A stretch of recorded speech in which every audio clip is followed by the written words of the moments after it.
Bienvenue à tous dans cette nouvelle vidéo, une vidéo qui me tient énormément à cœur, que j'avais très envie de faire, parce que comme vous pouvez le voir, aujourd'hui je vous présente le matériel du studio ML Bouge.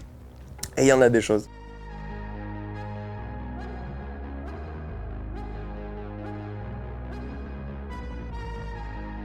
Pour ceux qui sont pas trop intéressés par le matériel, vous inquiétez pas, je vais pas rentrer vraiment dans les specs précises. Je vais juste expliquer très vite fait pourquoi on a pris ça, pourquoi on n'a pas pris autre chose, à quoi ça nous sert, et ça va s'arrêter là, parce qu'il y a beaucoup de choses. On vous l'avait promis dans le vlog du studio qu'on allait vous présenter tout ce qu'on a pris, et cette vidéo peut autant servir pour vous, jeunes vidéastes ou photographes qui veulent voir un peu de matos, ou même pour les autres studios qui veulent nous rejoindre sur la bonne idée. On sert à ça. Donc c'est parti, on commence tout de suite par la première partie, la partie bureautique. Donc on va commencer tout de suite par le PC, PC fixe, qui est le PC principal sur lequel moi je travaille. Alors on a fait un PC un peu sur mesure, on l'a monté nous-mêmes. Le but c'était pas non plus d'avoir une machine de guerre qui fait tourner que des jeux AAA, mais avoir quand même un truc qui nous fait encaisser certains montages. Pour vous expliquer très rapidement, il y a un Ryzen 7 3800X, une MSI 360 Ti, 32 Go RAM, 500 Go d'SSD et 1 Tera de HDD dans le petit. Après water cooling, tout ça, machin. Le but c'est pas non plus qu'il nous monte le studio à 45 degrés. J'ai dit n'importe quoi? Ça va. Ça va. Moi je m'y connais pas, hein, c'est ceux qui l'ont fait. Au niveau des PC portables, parce qu'on est 3 à travailler dans le studio et du coup il nous fallait 3 PC et on n'allait pas prendre 3 PC fixes parce que le but c'était aussi d'avoir un peu de matos mobile. Donc on a pris 2 MSI. Des MSI Katana, alors c'est pas tout à fait les mêmes, je crois qu'il y a juste un ou deux composants à l'intérieur qui changent entre les deux. Donc on a pris voilà, quand même des PC portables qui avaient des specs qui pouvaient encaisser du projet, c'est toujours ça le principal. Pour solliciter ces petits PC portables, éviter une surchauffe. On a acheté ces petits trucs, c'est des Klim, c'est la marque Klim, c'est des Klim Wind. Ça ventile par en dessous, ça permet de refroidir, c'est plutôt utile. Au niveau des écrans sur lesquels on travaille, c'est des Asus ProArt. Alors celui-là exactement c'est le PA247CV. Pourquoi des Asus ProArt? Parce que c'est des écrans faits pour l'étalonnage et la colorimétrie. Et en vidéo on aime ça. Alors il y en a de différentes tailles, il y en a des incurvés, etc. Peu importe la gamme que vous prenez, que ça soit le 24 pouces à 300 € ou le grand, etc. La dalle est de même qualité. On en a deux au niveau du PC fixe et un en soutien pour quelqu'un qui veut bosser, ou alors il nous sert aussi d'écran de retour pendant les lives. Voilà. Donc du coup au niveau du stockage, on a pris un disque dur HDD de 1 Tera et un disque dur SSD de 480 Go, 500 en vrai. Mais on s'est rendu compte que c'était pas forcément le plus évident, ne serait-ce que par rapport au rangement, à savoir rappeler qui est quoi, qui est où. 3 PC plus 2 disques durs, c'est l'enfer. Du coup on va bientôt passer sur un stockage en serveur NAS. Comme ça au moins on a un commun, tout est au même endroit pour tout le monde, plus de problème. Je vous conseille de faire ça. J'avais oublié aussi voilà, ce petit lecteur SD. C'est un lecteur SD Ugreen, franchement il est super bien, il lit les petites cartes SD et les grosses cartes SD. On a pris ça parce qu'aujourd'hui la plupart des PC portables déjà n'ont plus de lecteur SD. Au niveau des ports du PC fixe non plus. Au niveau de l'écoute du son, on est parti du coup sur 3 casques. Pour le PC fixe, pour les lives et pour dès qu'on a un peu de mixage, etc. à faire, on utilise celui-ci, c'est un Bayer Dynamic DT770 Pro. Pourquoi celui-là? Parce que vous avez juste à regarder Skyrock Energy, tous les studios, même aujourd'hui tous vos streamers et vos youtubeurs ont ça en fait, c'est juste la référence ultime des casques parce que c'est une reproduction du son très fidèle et c'est très agréable en plus. Pour les deux autres, on est parti sur quelque chose d'un peu moins énervé parce que voilà, au niveau du prix, et on n'est pas obligé d'avoir 3 non plus monstres comme celui-là. Donc on a un Corsair HS60 et on a un Sennheiser HD 280 Pro qui actuellement est sur la tête de Milo. Du coup je peux pas vous le montrer tout de suite.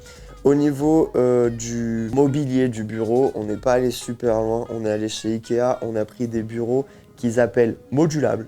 En gros c'est vraiment juste 4 pieds, 2 planches, enfin une planche, 4 pieds, et vous en faites ce que vous voulez. Et du coup, nous on a pris c'est Linmon et Lactac. Allez, yes.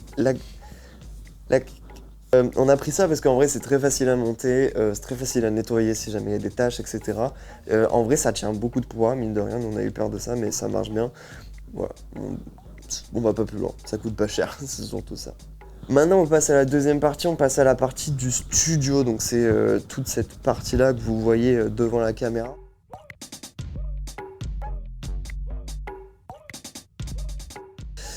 Très simple, canapé, fauteuil, c'est Ikea. Si vous voulez les références, Aplarid, Ekero, basta. Ensuite, au niveau de la table basse, on n'a pas retrouvé la référence, on est désolé. C'est une table basse double plateau que vous pouvez trouver chez à peu près tout le monde. Au niveau du tapis, c'est le tapis Shaggy de... Je sais plus où on l'a pris. Derrière moi, cette grande télé.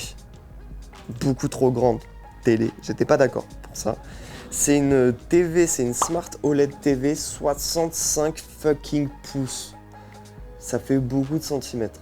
Donc voilà, Smart OLED TV, TV connectée, on peut mettre Twitch, YouTube, machin et tout. Nous, elle nous sert surtout à vous diffuser des petits fonds et des images de temps en temps quand on est en live. On a pris aussi une petite table de retour qu'on vous montrera plus tard, qui est juste une toute petite table en alu et qui tient pas très bien. Si vous voulez pas la prendre, elle s'appelle Knarevik. Voilà, je vous la déconseille un petit peu parce que faut qu'on la resserre tous les 2 mois, sinon elle est pas sereine du tout. Ensuite on passe à la décoration. Pour la décoration c'est très rapide, on a pris 2 displays, des LED, alors on a pris des tubes LED, de la LED ici. Les supports, voilà, c'est des supports muraux, il n'y a pas à chercher plus loin. Et le bambou là, c'est un faux bambou évidemment. Ensuite on a aussi pris des petits coussins pour rester dans le thème La Bonne Idée, parce que si vous remarquez bien, on a tous des petits coussins jaunes. Du coup on a pris des petits coussins jaunes moutarde aussi. Voilà, Ikea, c'est pas cher, c'est cool. Les coussins sont de moyenne qualité. Ensuite au niveau des rangements pour tout ce matos là, on a pris une armoire. L'armoire elle s'appelle Areboss, c'est trouvé sur Amazon avec une petite clé pour pouvoir fermer. Très facile à monter, c'est faux, mais par contre de bonne qualité. Ok, maintenant on passe à la partie qui m'intéresse le plus, celle où je suis le plus calé et celle qui vous intéresse le plus aussi. On passe à la partie vidéo, matériel audiovisuel.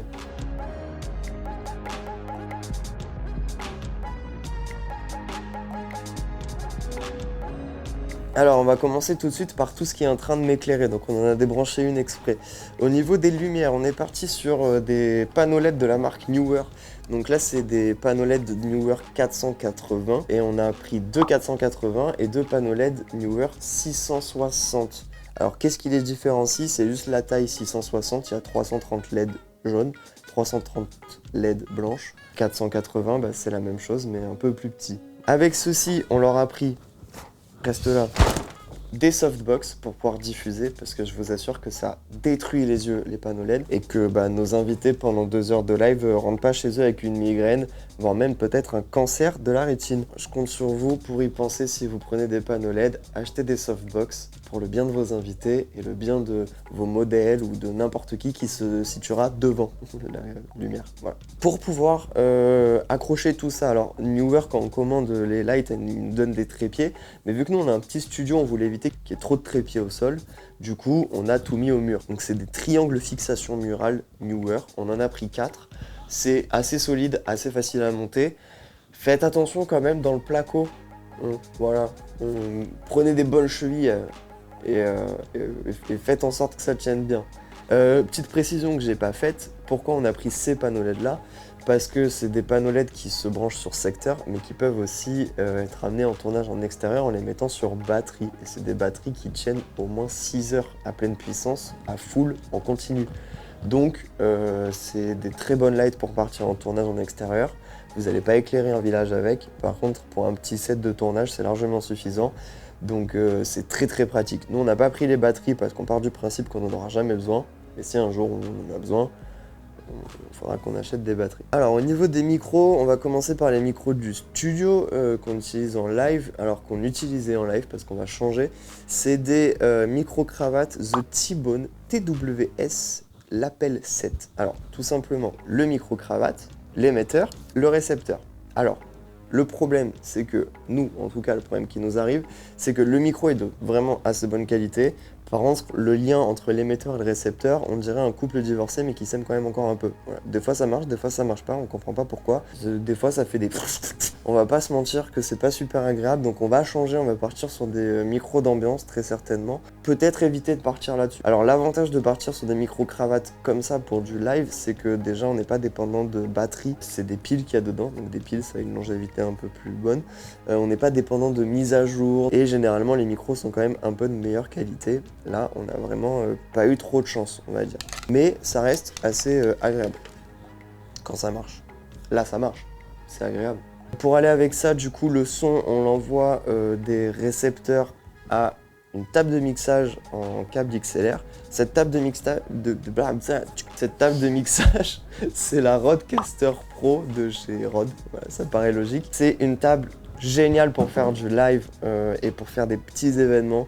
Quelqu'un qui n'a jamais touché une table comprendra et saura l'utiliser du premier coup. En plus, Rode, avec la table, propose des petits trucs qui sont ultra intéressants, notamment le fait qu'on peut faire un léger mix sur des coups bas, des passes hauts, des denoisers, etc. directement sur une appli Rode qui est proposée, ou directement même sur la table en elle-même. Et en plus, Rode a des presets. Si vous prenez les Rode PodMic, eh bien, il y a directement un preset PodMic dans la table qui fait que vous avez les réglages qu'il faut pour le micro en question. Prenez-la si vous savez pas quoi prendre, c'est une dinguerie. En plus, vous avez un petit pad où vous pouvez mettre des touches, des sons, et quand vous tapez, ça envoie le son. Et alors là, je vous jure qu'on peut faire des dingueries. Et cette année, ils ont sorti la V2, évidemment, si jamais vous voulez. Nous, on a pris la V1 parce que quand on a regardé, il y avait que la V1. Et 3 mois après, ils sortent la V2. Donc on va rester au niveau du son et de la prise de son. On va partir sur les micros qu'on utilise quand on va en tournage. On a pris un micro canon, qui est le Sennheiser MKE 400. Alors vous allez me dire, oui, mais il y a le Rode. Oui, c'est son concurrent direct. Pourquoi on est parti là-dessus? Parce qu'il est un poil moins gros que le Rode. Tout se passe dedans. C'est fixe, c'est plus petit. Sur un stabilisateur, ça prend moins de place. Et sincèrement, on voulait aussi essayer autre chose que Rode. Et on n'est vraiment pas déçu du MKE 400. Ensuite, au niveau des micro-cravates, on est parti sur les Holyland, les Lark Holyland 150. Alors ça marche super bien. C'est ultra intuitif aussi. Cette boîte-là, en fait, a une batterie. Donc quand vous avez plus de batterie dans les micros, vous les remettez dedans et ça recharge. Le seul truc qu'il faut savoir avec ces micros-là, et en plus on n'est pas les seuls à qui c'est arrivé, et moi en perso je les ai, c'est que des fois quand vous les remettez dans la boîte, ils se rallument et ils se déchargent. Et au bout d'un moment, la boîte ne peut plus les charger parce qu'elle a plus de batterie. Donc en fait, t'arrives en tournage, tu ouvres et tu vois que tout est éteint et que rien ne s'allume. Voilà, là par exemple, voilà, ils viennent de s'allumer sans raison. Donc ce que je vous conseille de faire si vous voulez utiliser cela, c'est de les charger la nuit ou la veille, etc. Et quand vous partez en tournage, hop, hop, hop, et vous utilisez autre chose pour le rangement. Voilà. Vous les sortez, vous les éteignez, et vous les remettez plus jamais dans la boîte jusqu'à ce que vous ayez fini le tournage ou que vous ayez besoin de les charger. Faut prendre cette boîte-là comme une boîte de recharge et pas comme une boîte de rangement. Donc ces micros-là, après, voilà, il y a un petit sachet avec les micros dedans, vous avez des petites bonnettes, etc. Alors en plus, je vous le dis parce que ça nous est arrivé, my bad, si jamais vous pétez un micro, l'Arc les vend à l'unité seul. Alors c'est pas exactement les mêmes, les bonnettes sont un peu plus grosses, mais voilà, vous pouvez racheter uniquement le micro, vous n'êtes pas obligé de racheter un kit complet avec émetteur, récepteur, machin. Et ça c'est plutôt pratique. Donc voilà au niveau du son. Pour retourner sur le matériel au niveau du live, ce qu'on a pris pour pouvoir récupérer les flux des caméras. Donc on a pris des Camlink de chez Elgato. Vous allez me dire, oui mais on peut aussi récupérer le flux en connectant la caméra directement en HDMI ou en USB, etc. Oui, mais c'est dans le cas où si jamais on doit récupérer le flux d'une caméra qui n'est pas la nôtre et qu'on ne peut pas récupérer en direct, au moins on a ça, source sûre, on récupère n'importe quel flux de n'importe quelle caméra avec ça. Et en plus, vis-à-vis d'OBS, c'est utile. Et on peut aussi récupérer les flux des PC. Ça marche bien, on n'a eu aucune galère avec. Et ensuite, pour s'occuper de toute la partie régie au niveau des scènes, etc., on est parti sur un Stream Deck de chez Elgato aussi, la référence quand même dans le streaming. On n'en a pas pris un gros parce que on cherchait pas à avoir plus. En plus, on n'a pas de light connecté, on n'a pas les key lights de chez Elgato, etc. Donc ça ne servait à rien d'avoir un panneau de commande plus gros que ça. Donc voilà, Stream Deck de chez Elgato. Franchement, c'est très pratique si vous faites du live, croyez-moi. Je vous conseille quand même d'avoir un Stream Deck. Donc on continue au niveau des accessoires pour le stream, pour tenir les caméras et aussi même pour plein de tournages en extérieur. On a pris des trépieds. Le premier, c'est celui-ci, c'est un KNF Concept qui monte à au moins 2,30 m. Alors c'est écrit 1,90 m, mais on a trouvé il n'y a pas longtemps un petit truc qui fait que ça monte encore plus haut. Alors pourquoi on a pris un gros trépied qui monte aussi haut? C'était pour nos formats en micro-trottoir. Moi j'aime bien avoir la caméra au niveau des êtres humains et on interviewe rarement des gens d'1,50 m, mais plus 1,70 m. Donc du coup je voulais quand même un trépied qui puisse monter même sur certains événements, etc. C'est super intéressant d'avoir un trépied qui peut prendre un plan très large, un peu en hauteur. Donc voilà, rien à dire, ça marche bien, KNF c'est cool. Et le deuxième trépied qu'on a pris, c'est un Polam Photo. Il monte moins haut parce que celui-là c'est pas celui avec lequel on part en tournage, il sert juste à tenir la deuxième caméra pour les streams, donc ça ne servait pas.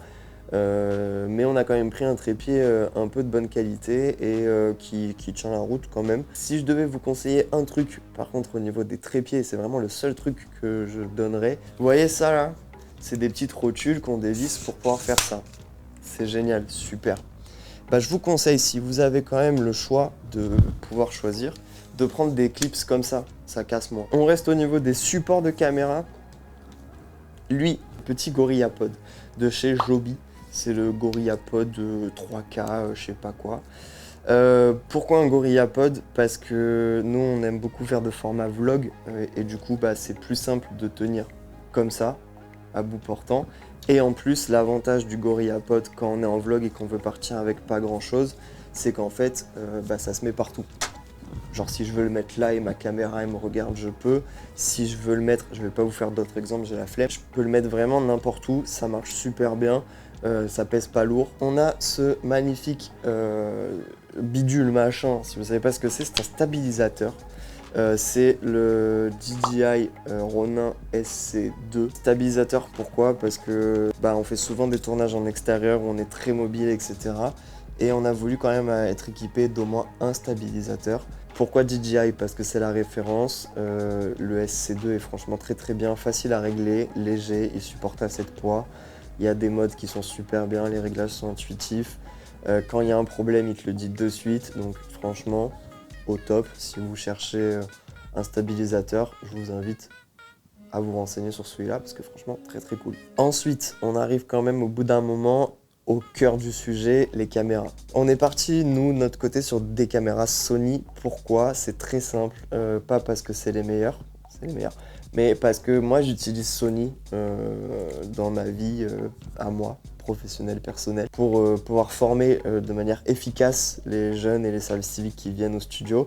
Je suis parti sur des caméras que je connaissais par cœur. On a pris deux caméras. La première, c'est une Sony A6600. Donc, c'est les caméras APS-C de chez Sony. Je vais rien vous expliquer. Ça marche bien. Si vous voulez en savoir plus, renseignez-vous. Je vais pas vous balancer toute la fiche tech. Cette caméra-là sert de caméra soutien sur le live et sert de caméra bis sur des tournages. Généralement, on la fait partir sur des petits tournages quand la première est utilisée. Ça marche bien, c'est petit, c'est léger, c'est franchement super cool. La deuxième caméra, toujours chez Sony, c'est la Sony A7 IV. Et vous allez dire, oh waouh, pour ceux qui s'y connaissent, et pour ceux qui ne se connaissent pas, vous allez dire, Sony A7 IV, pourquoi? On est parti là-dessus parce que c'est une caméra qui est sortie en octobre 2021. Nous, on est parti sur du matériel dans l'objectif qui ne soit pas changé sur les au moins 5 prochaines années, voire même 7 prochaines années. De très bonne qualité, on va pas se mentir là-dessus. Elle coûte un petit prix, mais au moins on est vraiment sur quelque chose de quali. Et vraiment zéro regret d'avoir ce petit bijou dans les mains. Pour aller avec ces deux caméras, on est parti sur deux objectifs. Donc pour le Sony A6600, un objectif Sony, c'est un 18-105. Alors pour les deux objectifs, on est parti sur des objectifs versatiles. Le but c'était pas d'avoir un kit de 50 objectifs fixes allant du 14 mm au 105 et tout. Non, on n'est pas là pour faire les puristes, on est là pour être avec du matériel efficace et le moins encombrant possible. Donc un objectif par caméra, mais des objectifs qui peuvent tout faire. Donc le 18-105 de chez Sony, franchement c'est une dinguerie. Le seul bémol, si je dois en donner un, c'est que c'est f4, c'est un objectif APS-C. Donc à basse lumière, vous perdez énormément en qualité, ça devient très compliqué de filmer, voire même impossible. Pour la 7.4, on est parti sur 24-70 2.8 de chez Sigma. Alors, pourquoi on est parti sur lui? Parce que 24-70 c'est versatile, 2.8 c'est génial, et c'est peut-être juste un des meilleurs objectifs en 24-70 qui existe, et quand on veut être versatile, pour du plein format, c'est une dinguerie, on va pas se mentir là-dessus. Par contre, il pèse 1 kg. C'est horrible. Ouais, je vous le dis, si vous voulez partir sur du 24-70, essayez de voir chez Tamron, chez Sony, je crois qu'il pèse un peu moins lourd. Ou sinon, vous mettez un budget un peu plus élevé parce qu'ils ont sorti le 24-70 2. Donc voilà, regardez bien le poids parce que franchement, autant la 7.4 pèse pas super lourd alors que il est quand même beaucoup plus gros. Lui, c'est l'enfer, que ce soit sur le stabilisateur, quand on part en vlog, etc. Un très très bon objectif, mais je suis pas là pour faire de la muscu, quoi. T'as vu mes bras? Pour aller avec ces objectifs-là et ces caméras-là, des petits filtres ND. Les filtres ND, pour aller très rapidement, vous avez plein de types de filtres à mettre devant les caméras. En vidéo et surtout dans le sud de la France, on favorise les filtres ND variables. En gros, je sais pas si vous allez le voir, mais ça m'étonnerait que vous le voyez. On le voit? Magnifique.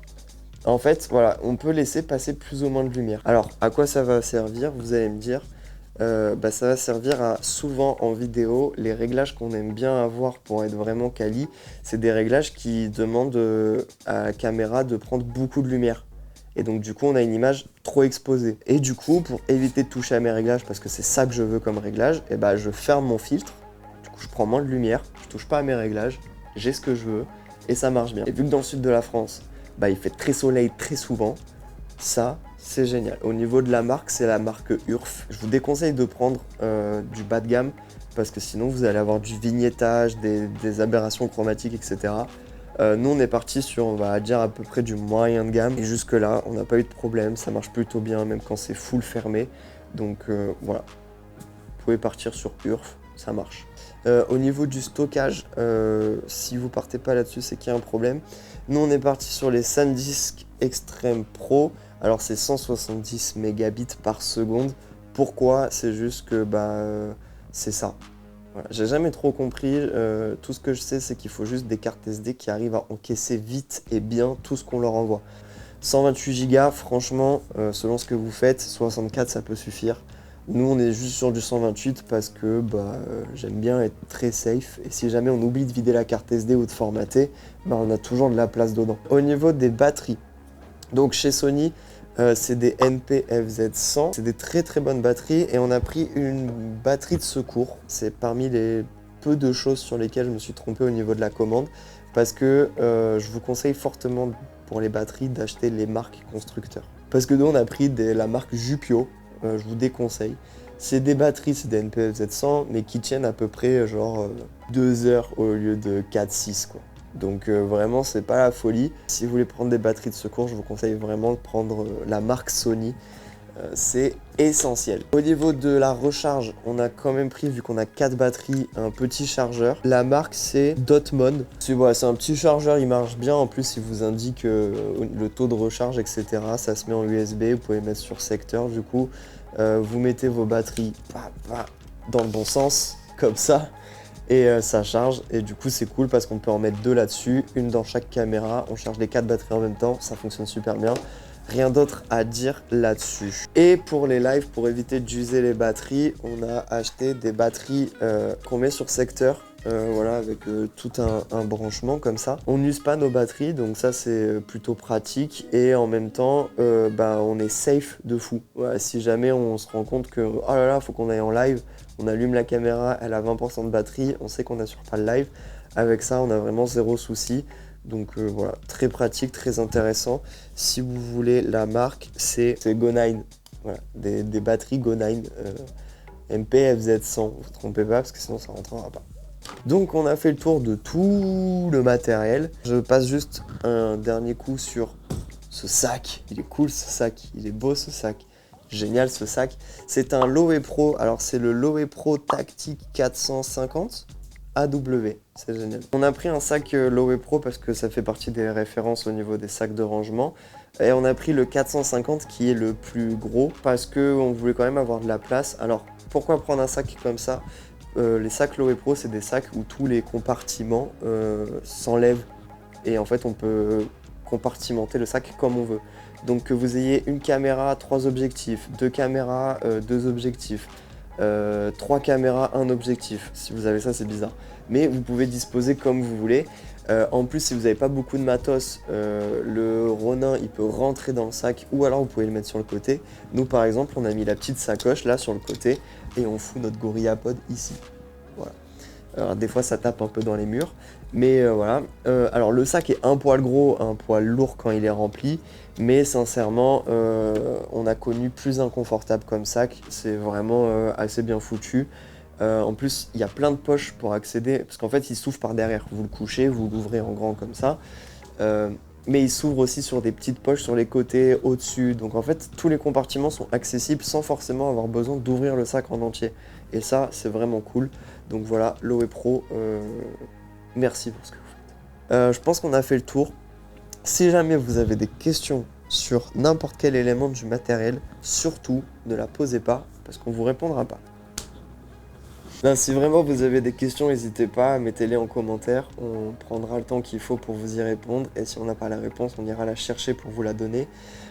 Tout le matos que je viens de vous présenter, c'est absolument pas que des références et il faut partir sur ça, absolument.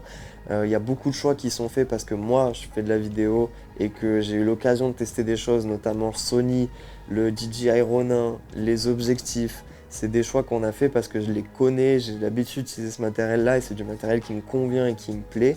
Après, si vous êtes plus à l'aise chez Canon, partez chez Canon. Si vous êtes plus à l'aise chez Sony, chez Nikon, partez ailleurs. Il n'y a pas forcément de marque parfaite. Toutes les marques dans n'importe quel matériel là ici présent ont des avantages, des inconvénients.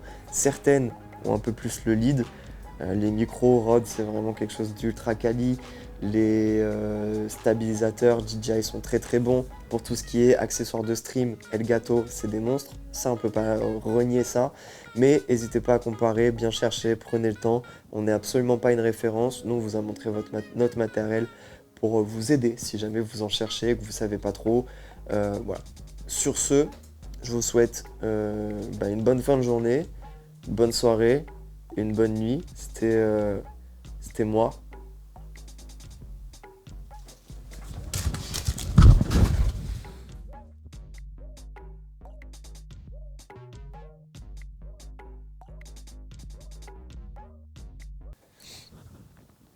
Oh, d'accord. J'adore ce train.